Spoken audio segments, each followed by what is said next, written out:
Hello everyone. We are reading another myth or folktale that is inspired or somehow uses plants. So this folktale is from the Norse. You may recognize this illustration from the Greek myths. These were rewritten by, Ingrid and Edgar Parendoler. So they have beautiful illustrations.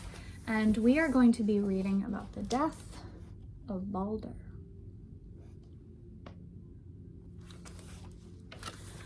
Life at Asgard became ever busier as time went on. Neither gods nor goddesses now had time to sit on the green sword of Ida and play with golden chessmen. They had their hands full, guiding the ever-increasing number of people on Earth. There were more and more battlefields for Odin and the Valkyries to watch over, and Thor was always away, killing Jotuns and trolls. Loki was going from bad to worse, getting even more malicious. And while he had always loved attention, now he flew into a rage if he wasn't praised for his clever ideas. Only gentle Balder did not change. But then Balder began to be haunted by bad dreams. This worried the other Aesir greatly, for they feared that the dreams foreboded evil for him, and they could not take steps to protect him unless they knew what the dreams meant.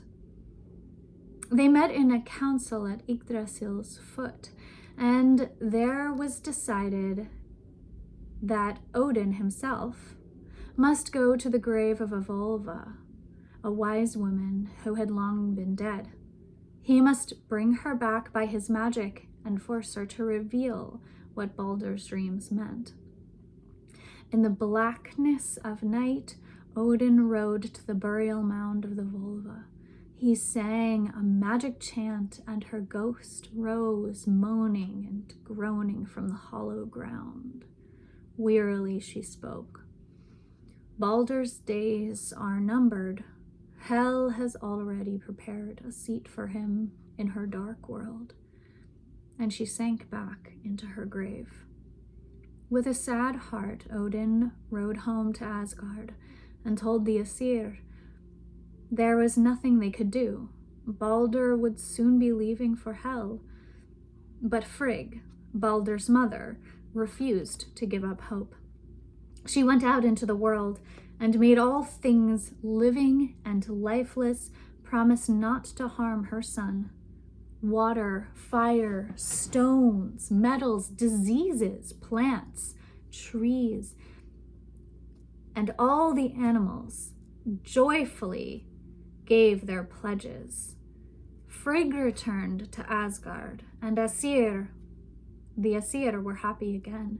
Now nothing evil could happen to their beloved Balder. The Aesir were so sure of it that they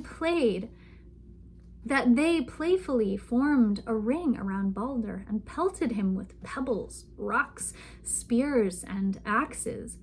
They even shot arrows at him. All fell harmlessly at his feet, and Balder stood smiling as if he had been showered with flowers. It was a marvelous game, and the Aesir laughed and enjoyed themselves. But not Loki. Jealousy gnawed at his evil heart. He sneaked away, disguised himself as an evil crone, hobbled up to Frigg and said, "How wonderfully well you have protected your son. But you are sure everything in the world has promised not to harm him?" "I am quite sure," Frigg replied. "Everything except the mistletoe. It is so small and soft that I didn't bother to take it in oath."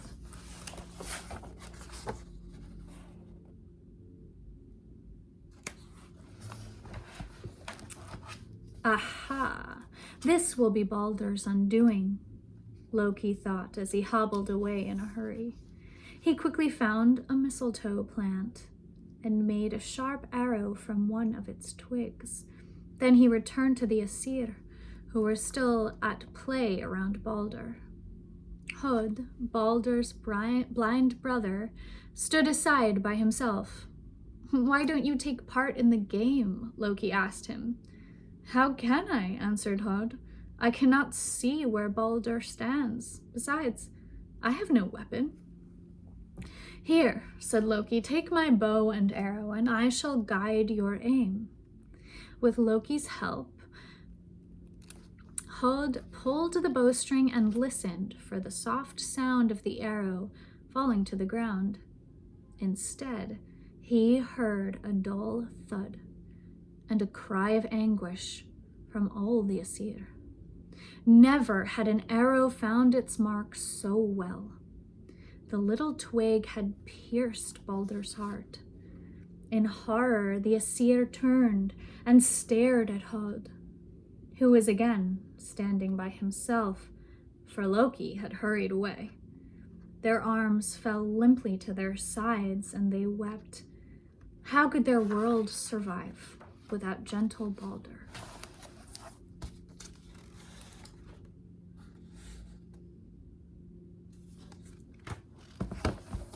At last, the Aesir pulled themselves together and began to prepare a stately funeral for Balder. Aboard his great ship, with their heads bowed low, they carried him down to the shore where the ship lay beached. All the gods and goddesses, all the elves and dwarves, even some trolls and Jotuns came to bid Balder a last farewell. Only Loki was nowhere to be seen. They built a pyre under the mast and covered it with Balder's treasures. But when they tried to launch the ship, it stood as if it were nailed to the ground. No one could budge it, not even Thor. They had to send to Jotunheim for the ogress Hyrrokin. She came at once, riding on a wild wolf with a serpent for a bridle. She gave the ship such a hard shove that sparks flew from the rollers and all the land trembled.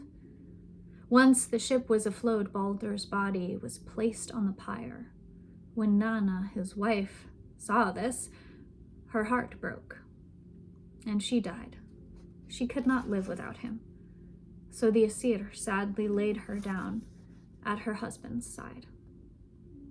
Then Odin took off his golden armlet and put it on Balder's chest as a parting gift and lit the pyre. Thor swung his hammer 3 times over the fire and blessed it. The ropes were cut, and the flaming ship drifted out to sea with Odin's black ravens fluttering about the mast. Aegir's daughters tossed high their white scarves of sea foam, and everyone wept for Balder as the ship sank down to Hel. Odin's sorrow was great, but Frigg's was greater still, for she blamed herself. Why had she neglected the weak mistletoe? And was there no way to undo her carelessness? "Who wants to win my everlasting love?" she asked the sons of Odin. "Who dares to travel the dark road to Hel and beg her to let Balder return?"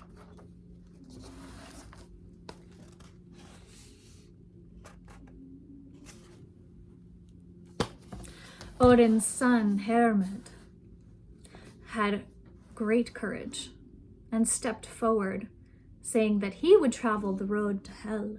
So he saddled Odin's horse, Sleipnir, for him, and he galloped away. For 9 days and nights he rode across dismal swamps and through haunted valleys.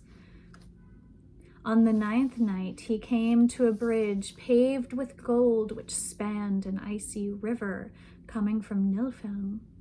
It was a bridge that only dead men on their way to Hel must cross. Without fear, Hermod started across it, but its guardian, A giantess sitting on the other bank challenged him. "Who makes my bridge ring so loudly?" she cried. 100 dead horsemen make less din than your steed. You are not a dead man. The color in your cheeks gives you away." She rose to stop him. "I am Hermod, son of Odin. I am on my way to Hel to seek my brother Balder," he shouted back. "Pass, then," said the giantess. "I saw your fair brother crossing the bridge. The way to Hel is down and north." She pointed the way, for even she was grieving for Balder. Hermod followed the road, which soon led him to the gate of Hel's realm.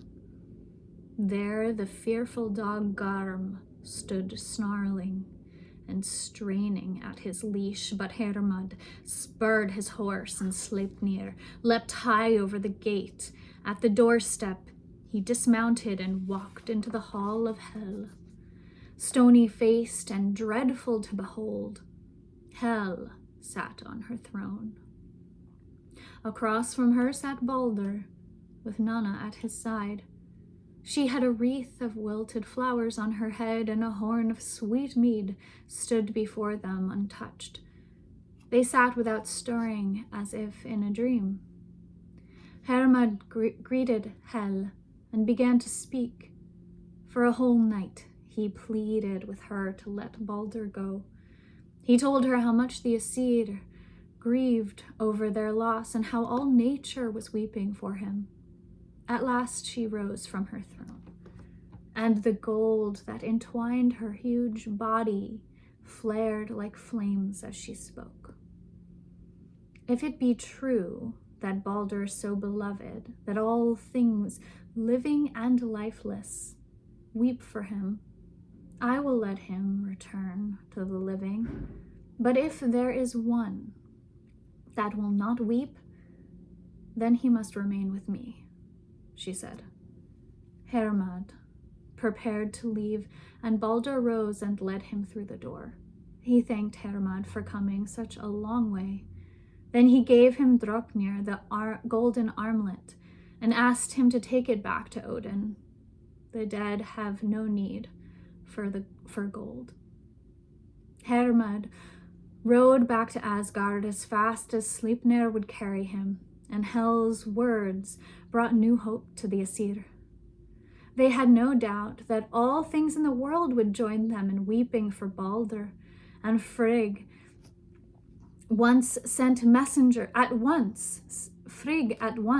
messengers to tell all things to weep Balder out of Hel. Every creature and everything wept, men and women, beasts, birds, trees, flowers, stones, metals, everything, living and lifeless, shed tears for Balder. But as the messengers were returning to Asgard, they came upon an old crone sitting all alone in a cave. When asked to weep, she refused to shed a single tear, but rasped, "Never has Balder done anything for me. Let Hel keep what she has." She called herself Thok, but she was Loki in disguise. And so Balder had to remain in the dark realm of Hel. There he was soon joined by Hod, for after the rules of the Aesir, life must be paid with life. Vali, Odin's youngest son, avenged Balder's death and sent Hod to Hel.